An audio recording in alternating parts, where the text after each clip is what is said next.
енергетиката е оној кој што најмногу придонесува за емисиите на стакленички гасови. Овде пред се мисли на CO2 емисиите, односно таа учествува во зависност од годината од 65 до 75 во стакленичките гасови, од една страна, а од друга страна енергетиката, односно производството на енергија во тие 65 до 70 учествува со 60 до 70%. Тоа пред се произлегува од емисиите на стакленички гасови кои што се емитираат од рек Битола и од Осломи. Постојат две директиви кои што се строги во однос на овој дел. Тоа е првата директива, директива за големи постројки. Имено оваа директива наметнува обврска за концентрации на PM и за сулфур колку може да емитира одредена постројка во атмосферата, и таа за нас ќе биде задолжително од 2024 година.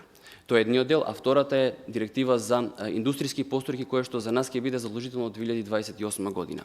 Зошто ова све е важно кога зборуваме за Битола? Важно е затоа што имплементирањето на нови директиви значи инвестиција од 200 до 230 милиони евра во рек Битола.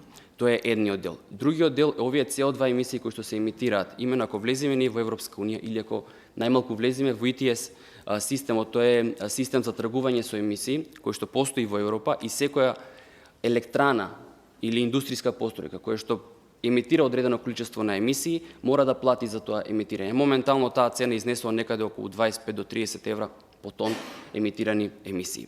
Тоа ќе ја зголеми цената за околу 7 до 8 евра по мегават час, или би дошле негде до 60 и грубо 7 евра по мегават час производна цена на Битола. Меѓутоа, не е само тој сегмент. Каде се рудниците? Значи, не може тие постојано да црпиме руда од моменталните рудници. Нашата прогноза е дека со капацитет негде од околу 5 милиони тони може да работи Битола рудниците да обезбедуваат руда до јаглен до 2028 година, а потоа да се намали следните 5 години, да се намали за да се затворат моменталните рудници. Значи, ќе се бара и дополнителни инвестиции во отварање на нови рудници. Ако на крајот сумираме, се поставува прашањето дали вреди да се размислува за ревитализација, односно за модернизација на Битола. При такви услови мислам дека не треба воопшто да размислуваме на ревитализација.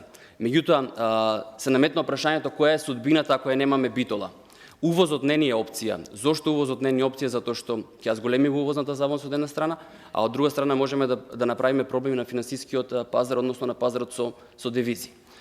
Како резултат на тоа, единствени опции кои што ни остануваат се енергетската ефикасност, која што е главен ресурс, и обновливите извори на енергија.